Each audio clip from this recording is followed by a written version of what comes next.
Welcome to Crowning Connections Teal Talk. We are at Coastal Carolina University.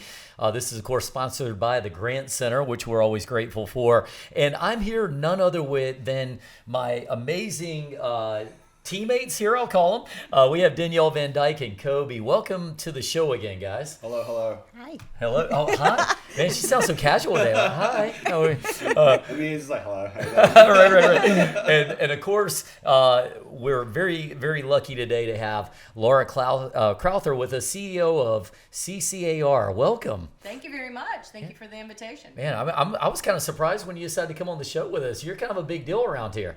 Well, you made it so easy and sound like fun, and so far we're having a blast. So thanks for the invite. Absolutely. No, it's great to have you here. And we're going to talk a little bit about the area here today. We're going to talk a little bit about the real estate market and have some fun with that. So it's great to have you on. But before we get started, as usual, and Kobe, you got some? I'm ready. He's just ready. No, I was ready for you to say happenings. Well, I gotta save the suspense, Kobe. I know. I'm ready. All right, he's ready. I had a lot of caffeine today. Let's. Oh boy, I can't even wait to see what Kobe's got up for us. I'm gonna make you wait another minute though, because we'll see how much he can do. So Danielle, we're gonna do a little news with Danielle Van Dyke, and then everybody's gonna hear the greatest story You're ever gonna from hold Kobe in suspense. Right? I know. There.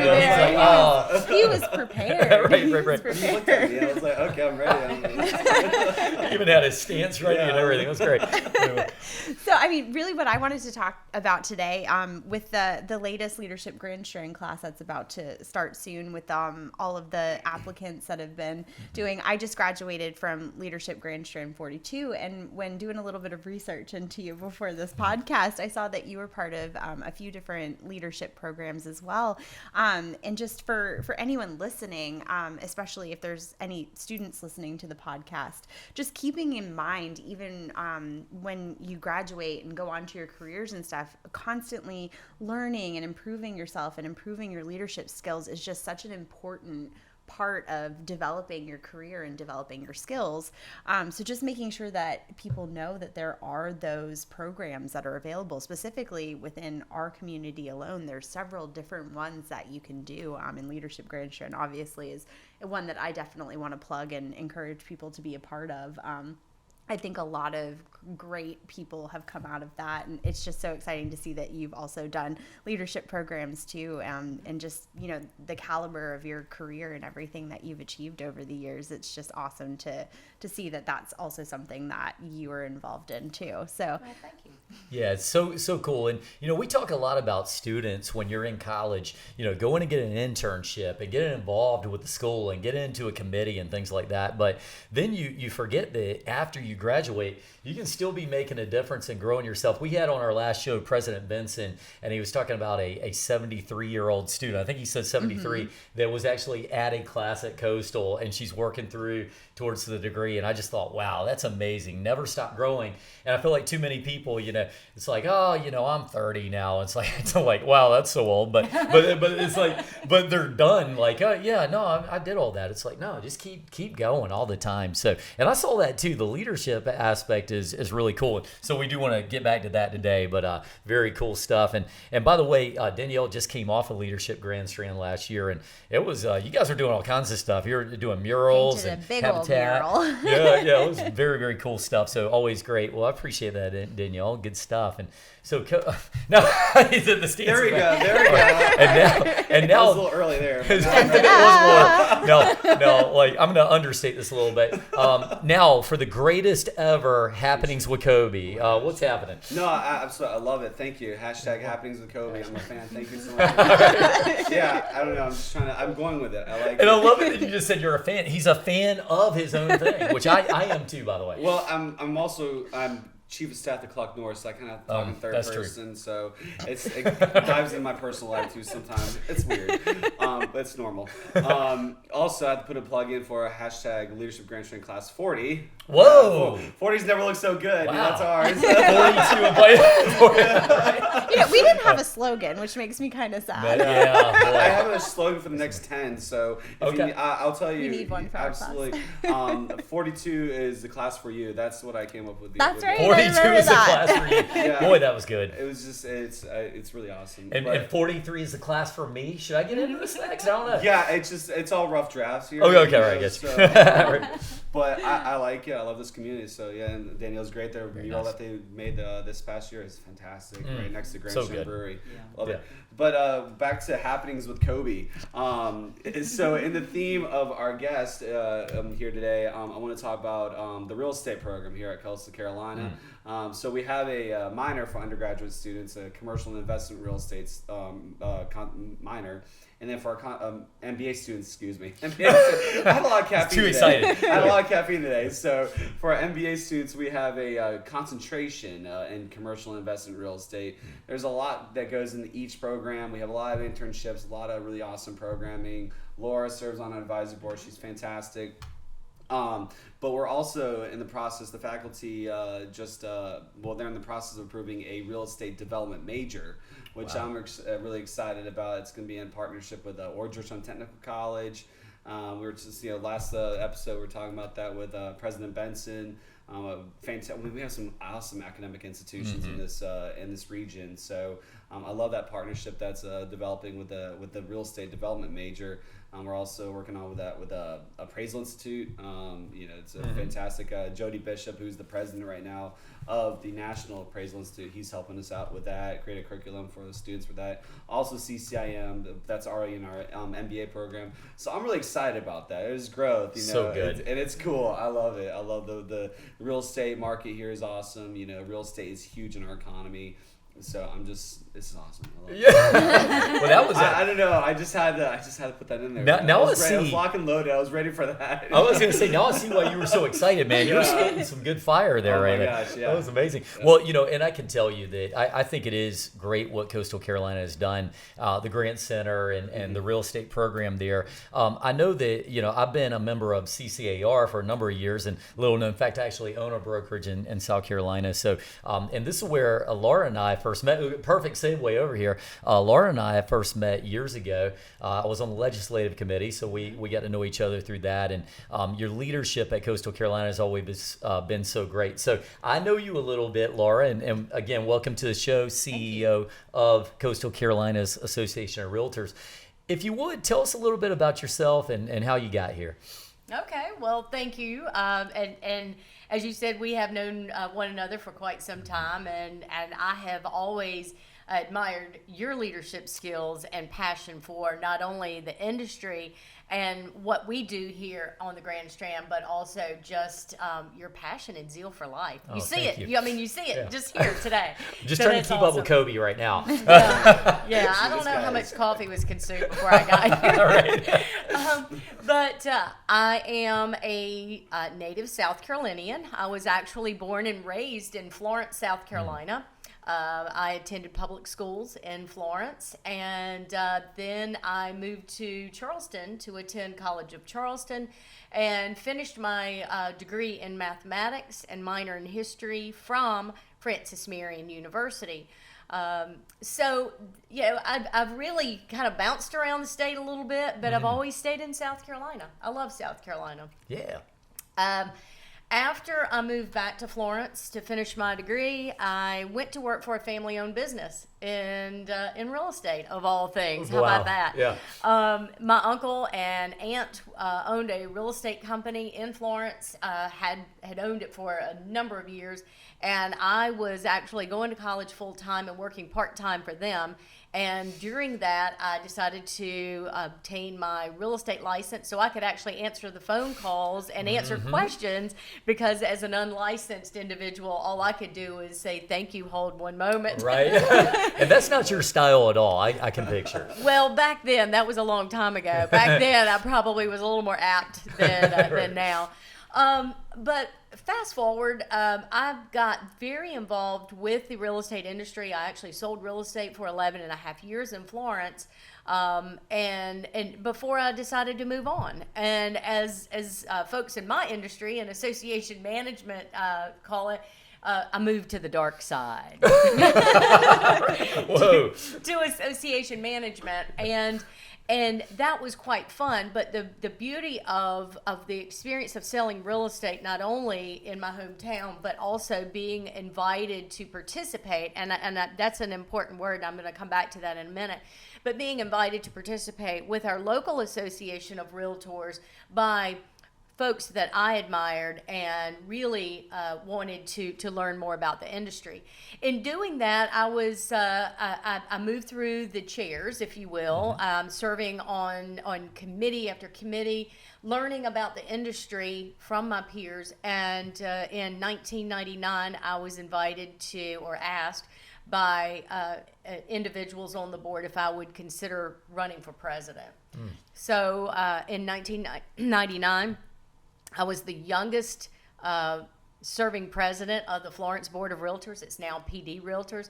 But I was the youngest, not only female, but just the youngest in general. So what a wonderful experience. On average, the real estate industry is comprised of individuals in their mid-50s.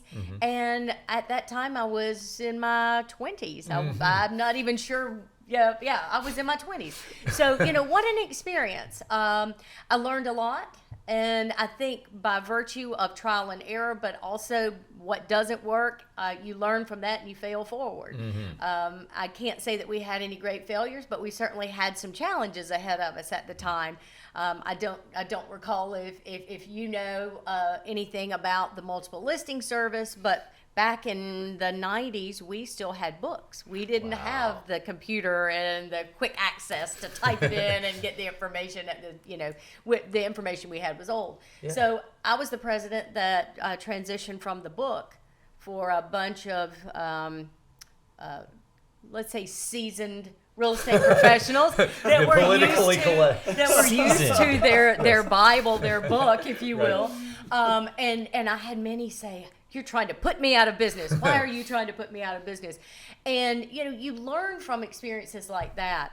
Let's fast forward to 2001, and I was invited at that time to interview for a position with the South Carolina Association of Realtors in Columbia. I enjoyed that immensely.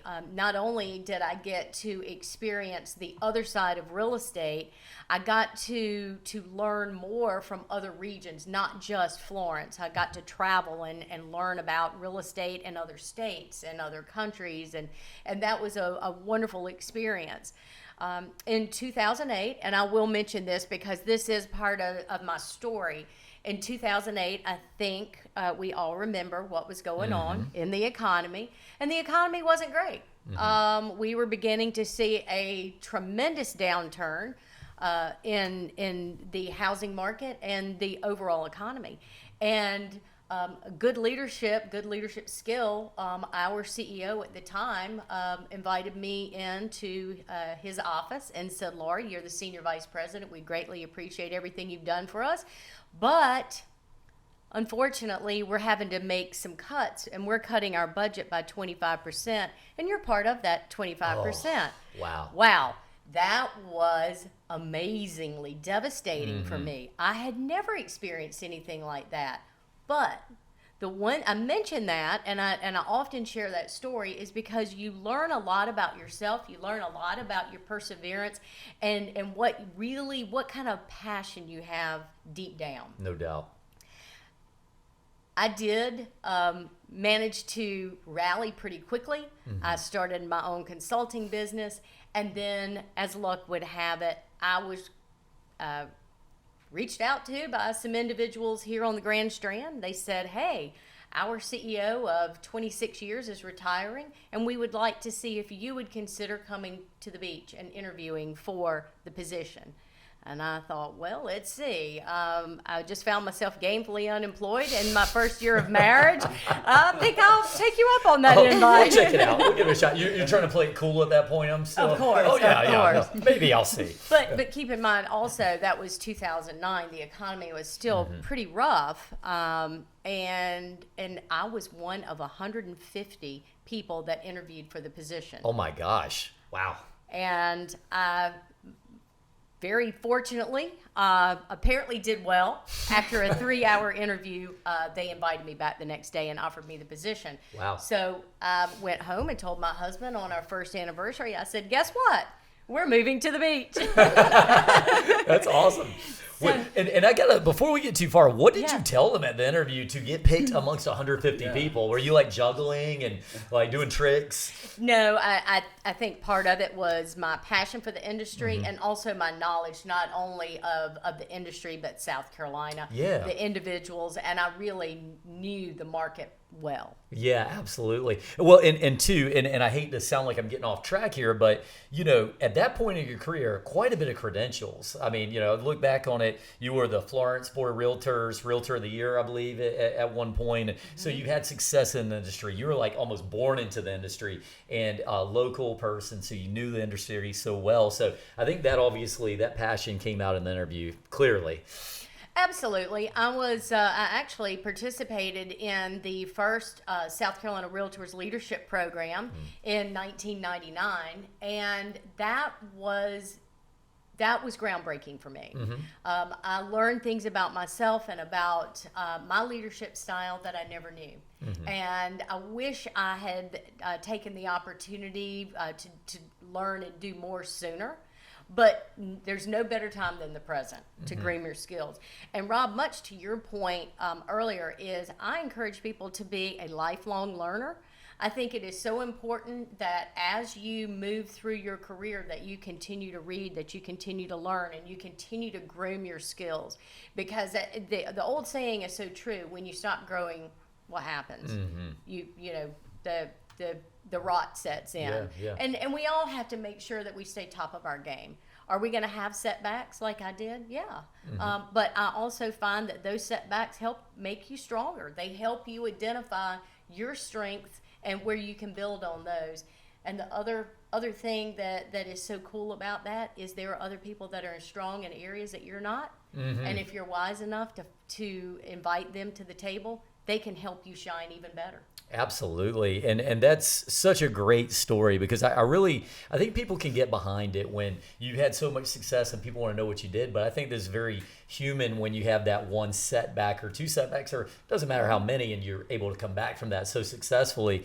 I would love to hear more about, you know, working through the weeds of. So let's go back to 2009. It was 2009 for when you took the role, and of course the economy was kind of rough at that point. The housing market was bad. Of course, you know, I've been on the Home Builders Association board, so you know I've been on both sides of this, and I can say that, you know, I knew a lot of good builders who went out of business around that time, and the CCAR membership. Do you remember what it was around 2009? Because it had dropped down a good bit, right? I sure do. Right?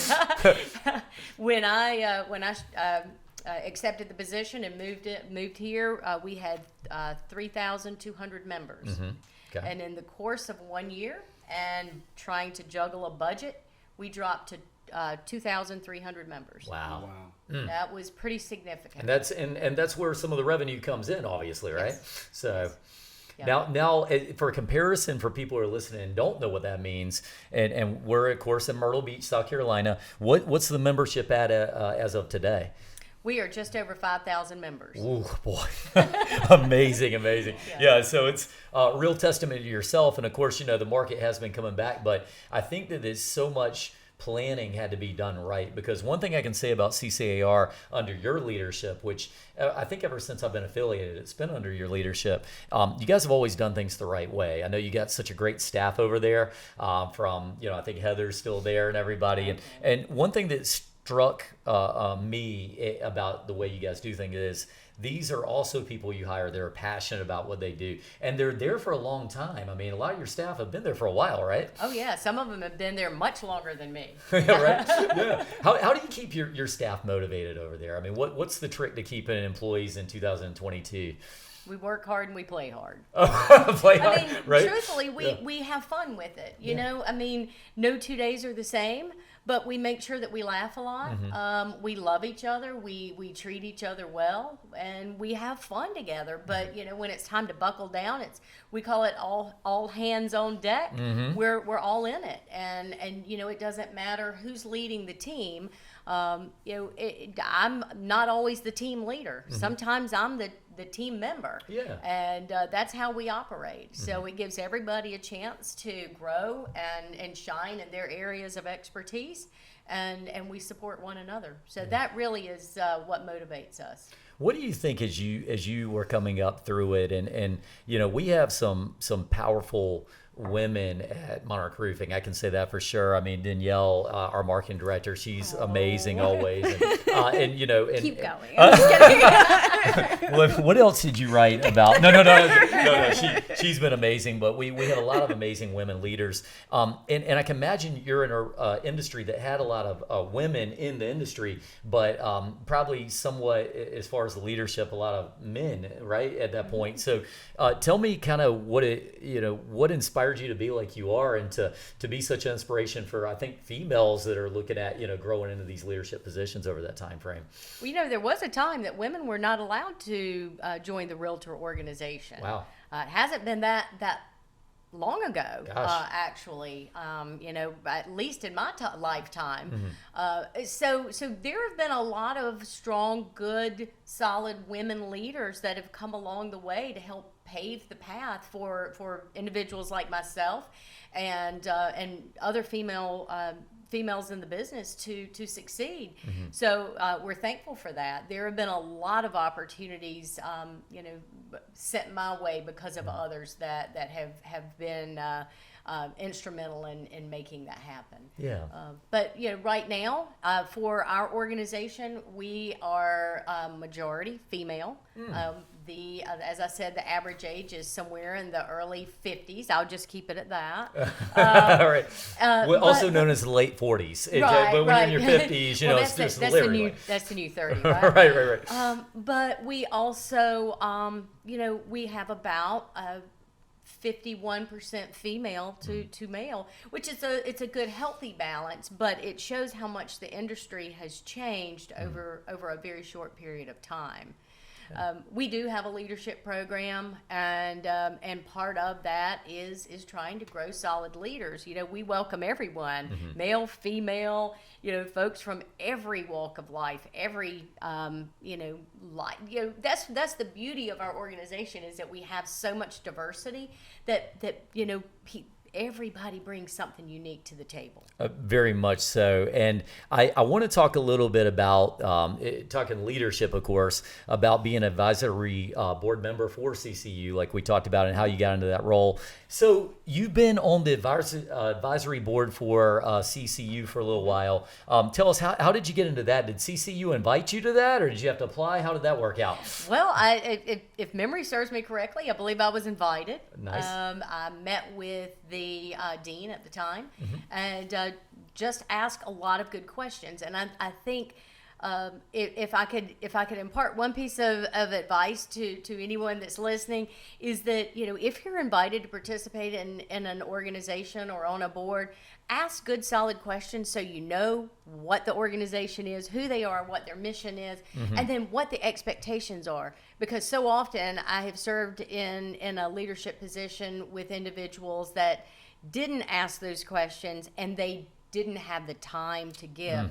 And that is one thing that I make sure that if I say yes, I have the time and expertise to give to the organization that is asked. Yeah, that makes a lot of sense to me. And I know that, when they brought you on, obviously your expertise are clear, and it makes sense to have you on there. Anything that you guys have done that you're particularly proud of at this point?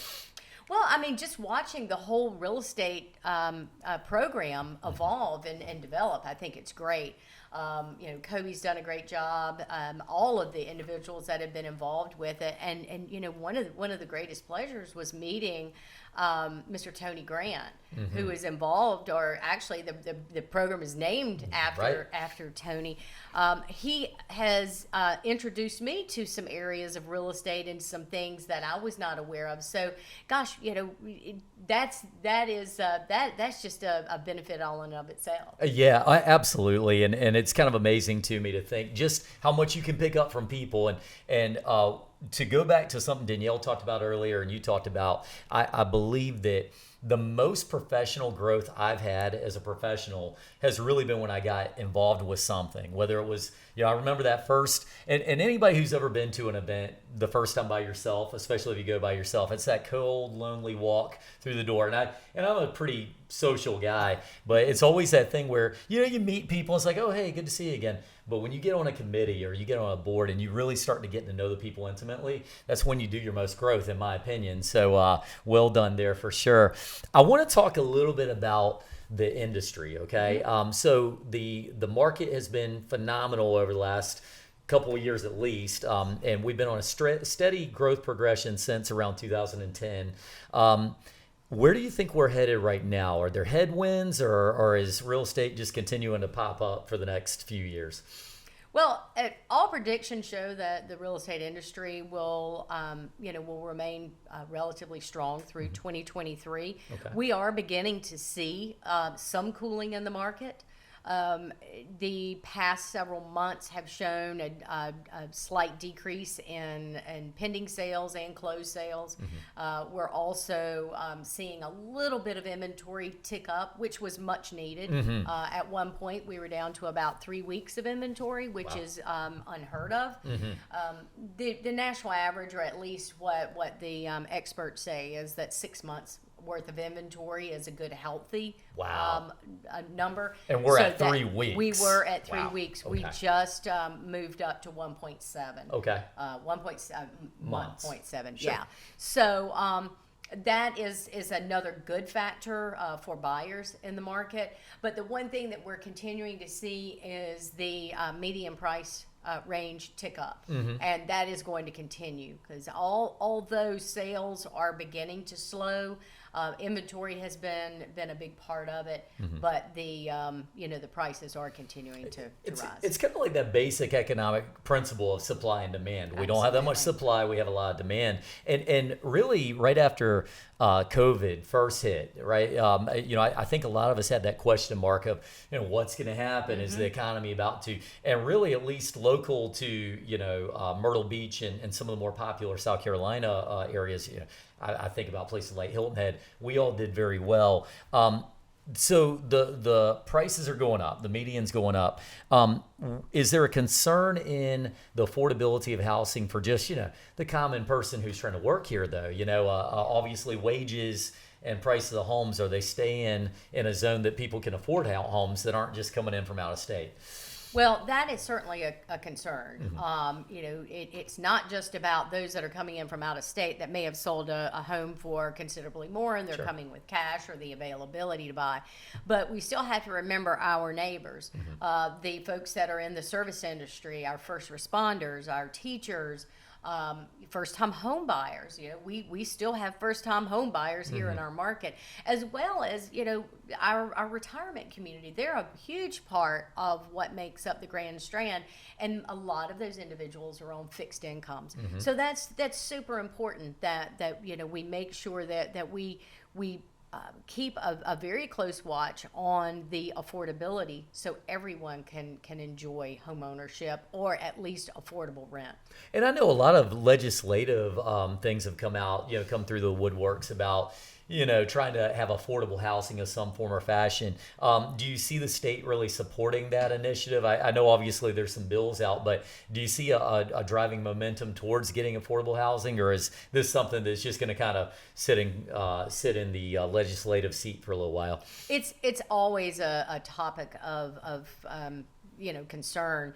Not only at the state level but local level, and you can see certain municipalities. The city of Myrtle Beach has an initiative right now that I believe it will take legs, and the other municipalities and even counties can join in, because this is not just an Horry County problem. This is a Georgetown County problem. I mean, it's really statewide, because we are the 7th fastest growing state as far as folks in migrating to the state of South Carolina. And then our MSA has been named the fastest growing MSA for several years. and now we've just bumped up to number 1. Wow. So it's not a matter of are we going to grow, it's a matter of how are we going to accommodate those people that want to experience our quality of life. I mean, I love that you're going that direction because, one thing I think would be great to hear your thoughts on are exactly that. So here we are, we're in Horry County. A lot of people have moved into the area, and this is a great place to be. And you almost have kind of like two factions that have started forming. And one is the faction that says, oh, we've grown enough, let's stop growth. And then you got the other faction that says, no, we need to keep growing. And, obviously the Home Builders Association's been behind that for years. Let's let people use their land for what it was originally purchased for. But from your standpoint, you say the growth isn't going to stop, right? No, I mean, you can't throw up walls and say, we're closed. We got for enough. business. Right. So the reality is that we have to deal with is how are we going to accommodate the growth? Mm-hmm. How are we going to grow smartly? How are we going to do it environmentally friendly? And how are we going to preserve and protect the beauty of the area that we all love so much? Mm-hmm. We don't want to grow for the sake of growth and change the complexity and the dynamic of the community. And I think that's where good leadership is going to come into play moving forward, not only for our elected officials, but also for the realtors, for the universities, the higher learning institutions, mm-hmm. the home builders, the developers. Everybody's going to have to come to the table and see if we can draw out a beautiful vision of what that is going to look like. Mm-hmm. As far as, and I totally agree with you, and I think that's great. What have you heard on impact fees? I mean, what's kind of the general stance of maybe the association on the impact fees and the value or concerns about those? Well, anytime you add an impact fee or a tax or any kind of fee, the impact is going to filter down to the end consumer, the buyer, and that doesn't matter if it's a goods or services or a home. Mm-hmm. Impact fees were implemented in Horry County in October of last year. We feel that the Horry County Council and the realtors and the home builders and several groups came together and discussed the overarching impact it was going to have to the community as a whole, mm-hmm. and said can we temper these? Can we think about the individuals that need to have affordable housing that would be falling into this category? Mm-hmm. Because it doesn't matter if you're building a $150,000 home or $1 million home, the impact fee is the same.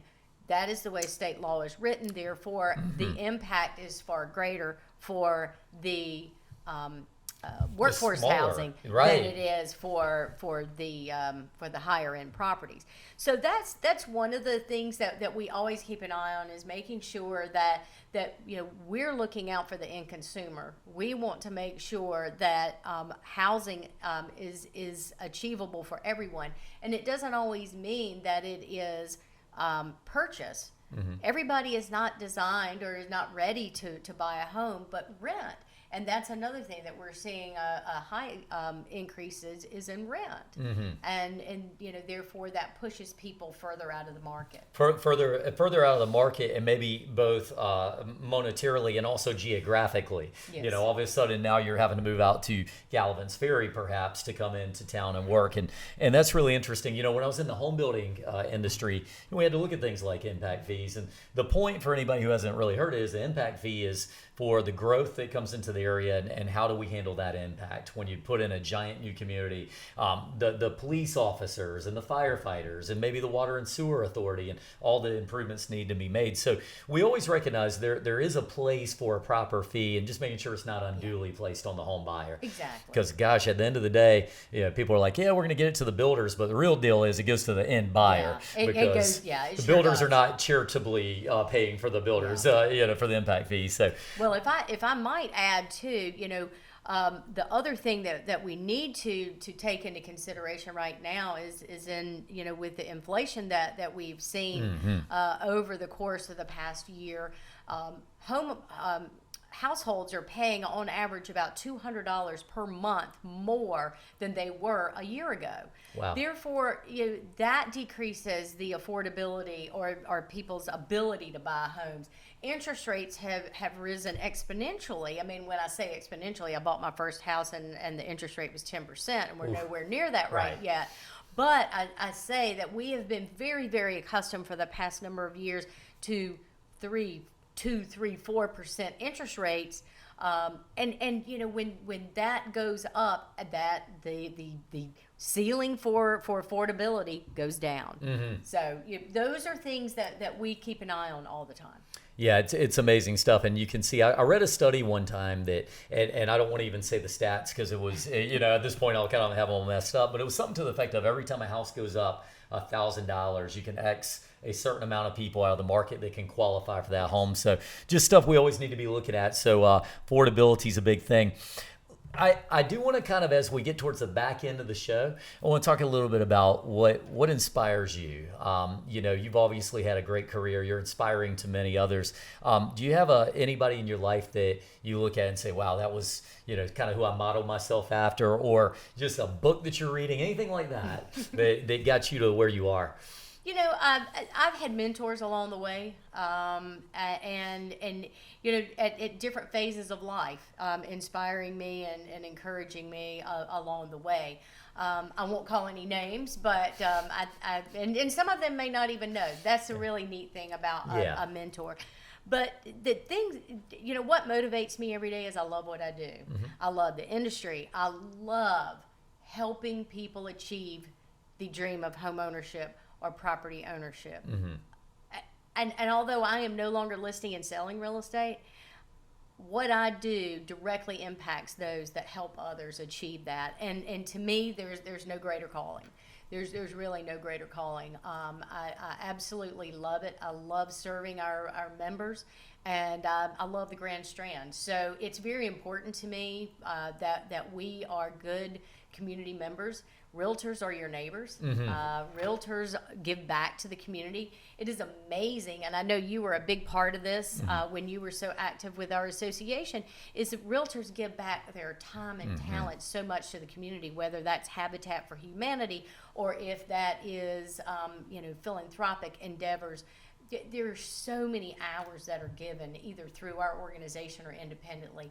And that is what really makes me proud to be a realtor. It's so cool. And it's still one of my favorite things to do each year is the Garden City beach sweep. We go out and we just clean up stuff. And to me, it's like those little things and also the camaraderie. We really do enjoy that part of it. And that's really cool.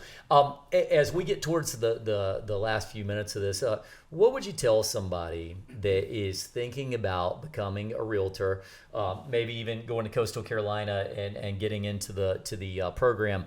What would you tell somebody who's considering it? Because obviously a lot of people have heard this phrase, you'd be a great realtor. Everybody hears that at some point, it feels like. But what would you say to that person who's thinking about getting into it, things that they should know? Well, the most important thing is interviewing people, talking to people that are in the business. You lean on people that are successful. Mm-hmm. You don't go to someone that can't pay their bills and ask them, how do I become a millionaire? And the same thing for real estate. Don't, go to someone that is experiencing success, whether that's in residential real estate, commercial real estate, or someone that does, call them resi-mercials, where they do both. Those people are a wealth of knowledge, and they can tell you the highs and the lows and everything in between, and the things that you may not think about when you get in the business. Because I can remember when I first got my license, I was so excited, but then all of a sudden it hit me, oh my gosh, how am I going to get my first listing? How am I going to get my first sale? And even more importantly, when is that first commission check coming in? Commission-based income is very different than drawing a paycheck once a week. So those are really important things for people to ask questions, good solid questions, because there's a cost of doing business. You don't just get a real estate license and it's all easy peasy. Mm-hmm. You have to invest in your business just like you do any other business owner. So if realtors and individuals look at it as a true business and have a business plan and invest back into that business, it will pay big dividends. Wow, that's awesome. Well, Laura, this has been great for all of us today. A lot of great talking points. And as we close this, I just want to thank you for coming on and sharing everything with us. And we'd love to hear from you again soon, all right? Thank you very much. Absolutely. And this is Rob Clemens. I'm going to sign out with Danielle. Appreciate you as always. And Kobe, good job. And we will see you guys all next time on Crowning Connections Teal Talk.